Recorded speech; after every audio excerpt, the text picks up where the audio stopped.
is DMC. I'm a magician, card shark, and illusionist.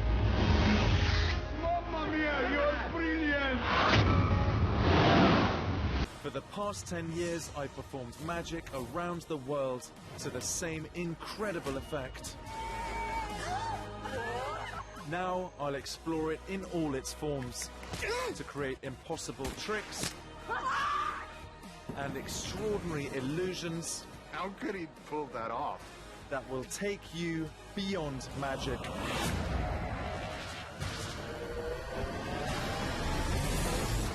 This time, I explore the world of mind magic.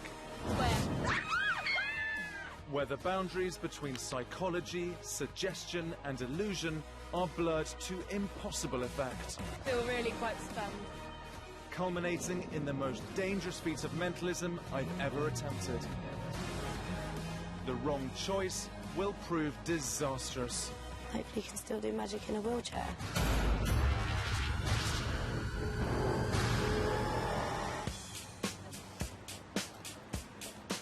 Magic of the mind, known as mentalism, draws on alleged psychic powers like telekinesis and clairvoyance. From the late 18th century, it grew in popularity. Psychic entertainers created magic routines involving mind reading and prediction, presenting them as real and blurring the boundaries between entertainment and science. In the 1930s, a psychologist by the name of Carl Zener created what are today called ESP cards. These cards were made up of 5 separate symbols: the circle, the cross, wavy lines, square, and the star. At the time, these ESP cards were used to test the existence of clairvoyance or telepathy, and whether it was really possible to transmit thoughts from one person to another. Tests involving Zener cards have long been discredited, but can I convince people on the streets of London that I possess psychic powers? Hi, DMC. You know about telepathy? Yeah, the idea that you look at somebody and you can transfer What you're thinking into... Exactly. So ESP cards. Okay, 5 symbols. I want you to look at these, change your mind a few times, and just think of one of these shapes. Whatever your symbol is, just say it in your head. Don't say anything out loud, just think of it in your head. Girls, you have no idea what it is? Okay, Katrina, whatever that symbol is, say it in your head. Just in your head. I can't believe it. There is no way that he knew that. How did that happen? How? No, that's what I had. That's exactly what I had. The other symbols off. 3, 2, 1, and you name your symbol. Okay? So, you stand there for a moment. Stand there. 3, 2, 1. Watch. Square.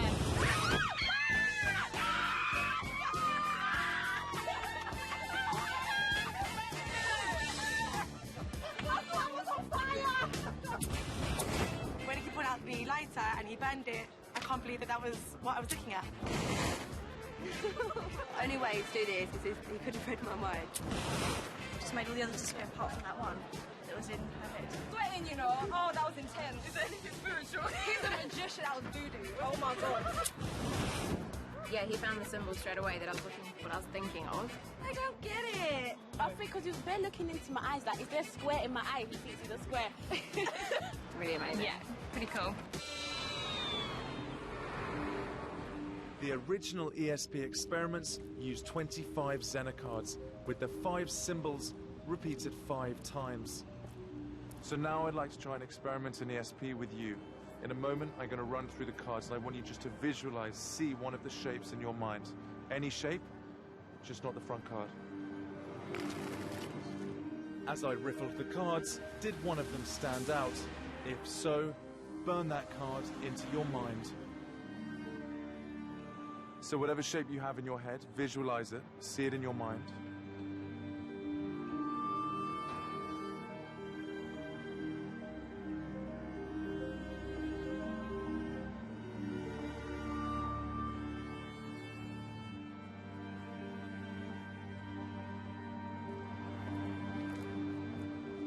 The success of mentalism often rests on the performer's ability to beat the odds. With ESP cards, there are only 5 symbols. so a 1 in 5 chance of getting it right. Now I want to take this probability of success to an impossible level.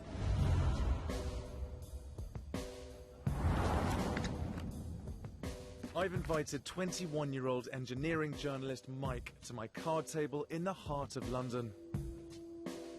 And when it comes to apparent abilities like clairvoyance, he's a firm non-believer. Mentalism, what does that mean to you? Mind reading, getting into people's thoughts, I'm not really too sure, but I'm a bit of a skeptic, to be honest. Good, and, okay, a healthy skeptic. Yeah, yeah. Perfect. So what I'd like to show you now is, to my mind, the most distilled form of mentalism, and that is what's known as telepathy. Okay, and telepathy is looking into somebody's eyes and reading their mind, telling them their thoughts. So I'd like to try this with you. We have a number of books here, 4 books. I don't know if you've read these, but would you please take them, have a look, and I'm going to ask you to choose any book you like, one of these books. Yeah. Sure? Yeah. Okay, perfect. I want you to run through the book, hold it up, don't let me see. You run through the book, open to any page you like. Happy with this page? Yep. If you want a different page, that's fine. Okay. Look over both pages. In your own time, Mike, you look over, find a word. Think of that word, and close the book. Okay, so whatever that word is, say that word in your head. This is literally 1 in tens of thousands. Yeah? English word. It's an English word and it's not a name, it's not a character name. Correct? It's like a dictionary word. Yeah? Good. But Mike, I'm going to have you think of the word just in your head and say the word in your head.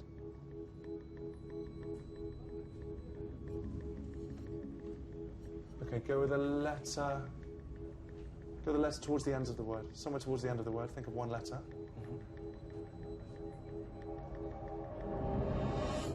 B. Is that it? Yeah. Let's try this.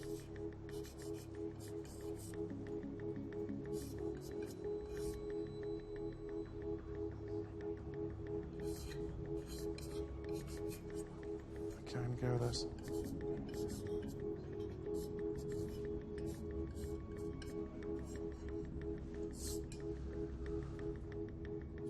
Okay, one word in tens of thousands.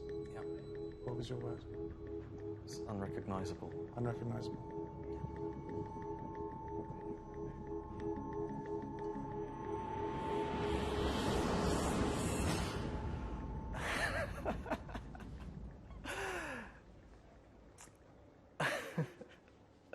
Incredible. Absolutely incredible. You all right? Yeah, that's a little bit scary, but Happy to go on? yeah, absolutely. So now I want to make this as hard as possible. If I could have you think of a password or a PIN number, if you're happy to try this, if you're comfortable to try this with a PIN number. Okay. Yeah? Yeah. Have you ever told anybody this number? No. No? Okay, there's nobody we could have gone to and asked. Okay, so there's literally 4 random digits. Yeah. Yeah? Good. Okay, and you've never told anybody? No. Okay, perfect. See that number, imagine the numbers here. And with your right hand, please, Mike, you place it on the table. I want you to feel yourself, imagine yourself typing those numbers. Imagine yourself walking up to a cash point, and without moving your hand, you just feel yourself, imagine yourself typing those numbers in.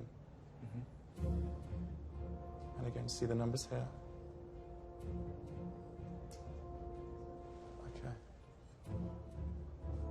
4 numbers.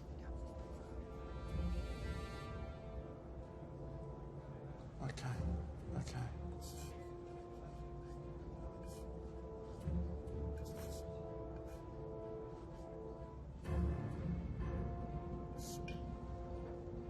Four random numbers.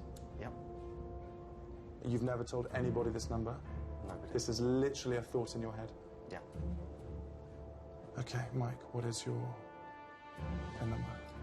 7201. 7201. Yeah.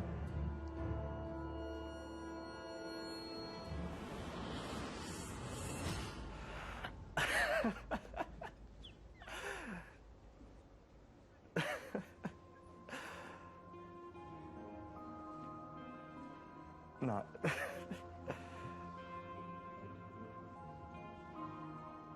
Unbelievable. Absolutely unbelievable. That's my current PIN number. Yeah, you want to change that. Does this change the way you see the powers of the mind or mentalism? Or... Maybe won't be playing poker for money anymore. I was a real skeptic before I came in, but now I have a lot more questions about, you know, what is and what isn't possible. To something as personal as a PIN code, it can't be chance. You just can't explain it away like that. It was incredible. Overcoming impossible odds is one of the most powerful outcomes of mentalism. But for my final performance, the odds will be completely even, 50-50. The stakes, however, couldn't be any higher.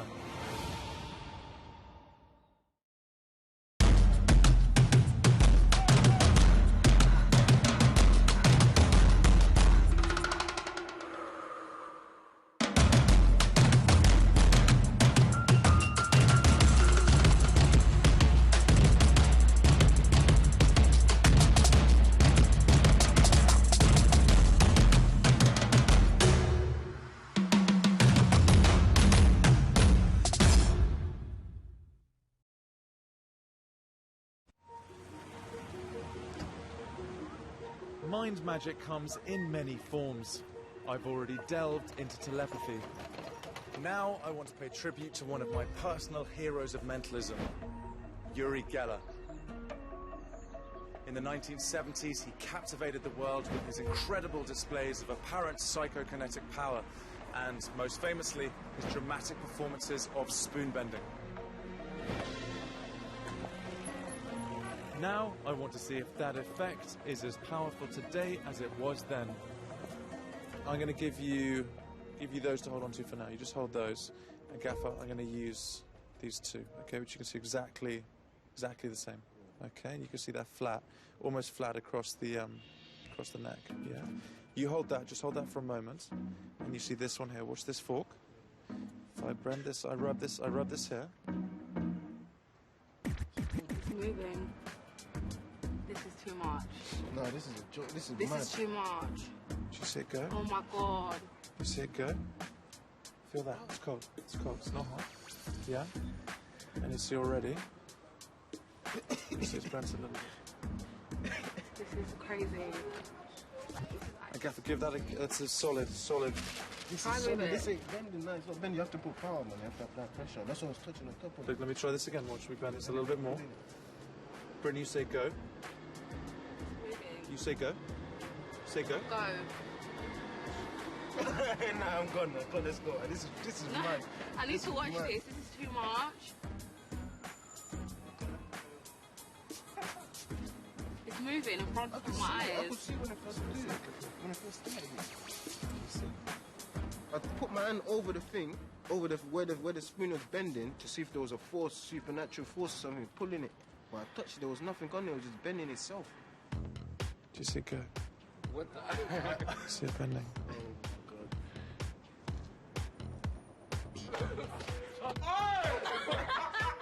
I was just like, wow, like how did he do it? Like how did he, I don't know. Sharif, you say go.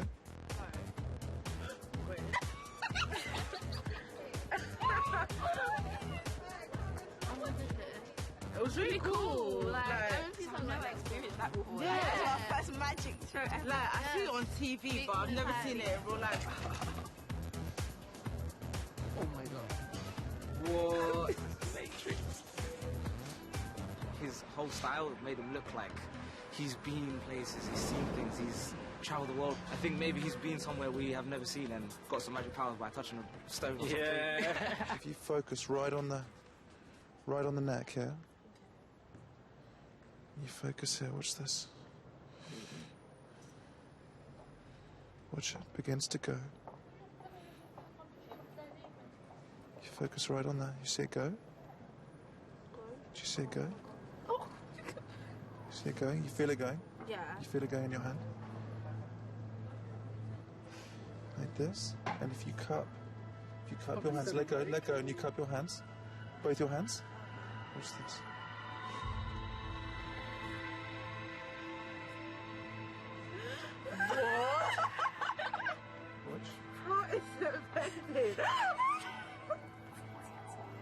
That's bad.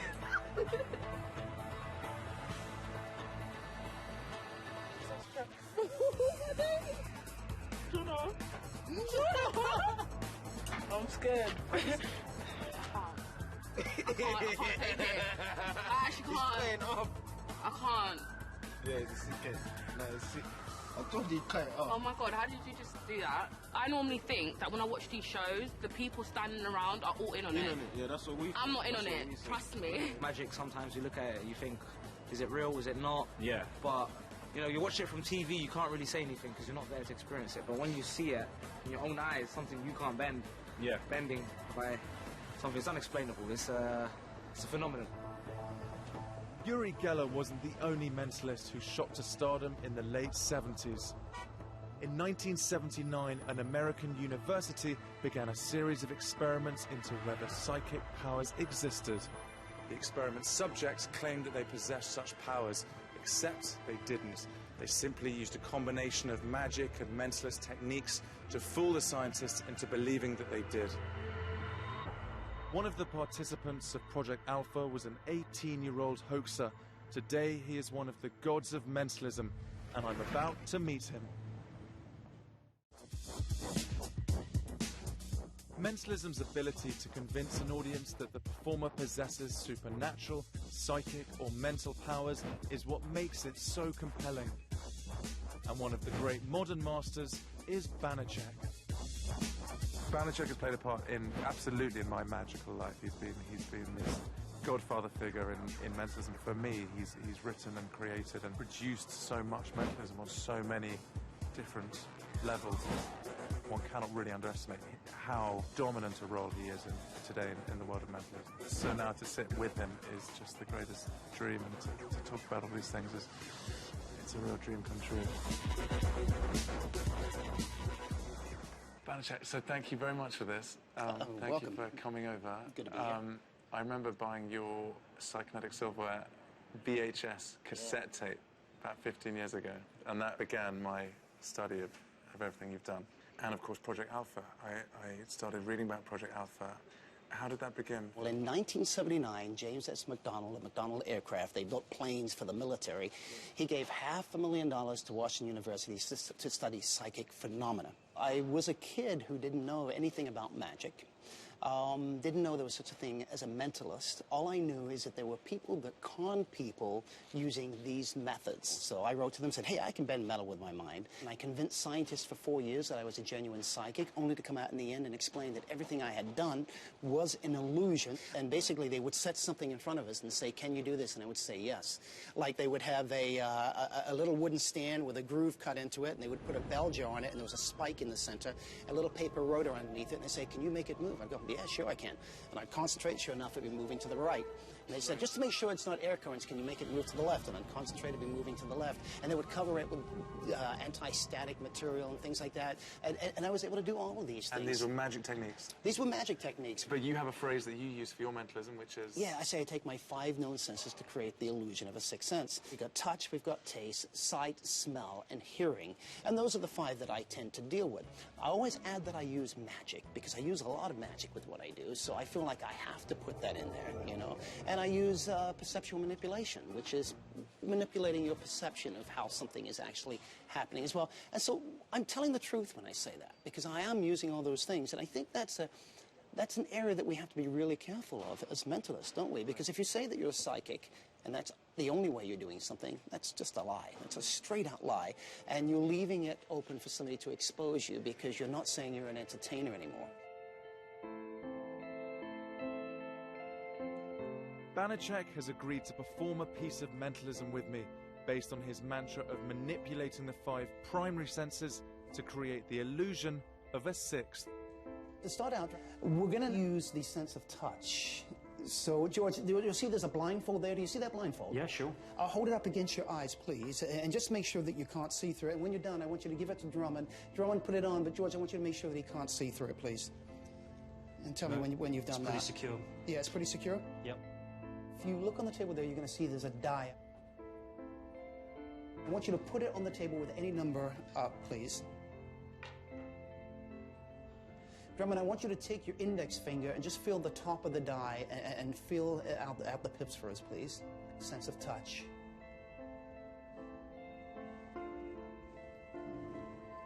Did you get something?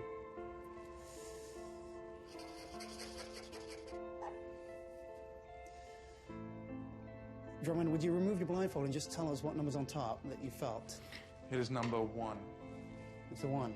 Now, what do we have here? Number 1. We have a number 1. For this stage, we're going to use the sense of smell. Suzanne, if I can give you this for a moment, you take that blindfold. And if you would please take a moment and place the blindfold on. Okay? George, on the table, you'll see we have a number of objects, different objects.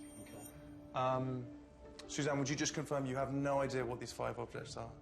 Yes. You haven't seen them? No, I haven't. Nobody's told you what they are? No. Perfect, okay. George, what I want you to do is to look over the 5 objects, take a moment, sure, change your mind, and in your own time, you please select one of them, okay? No. No?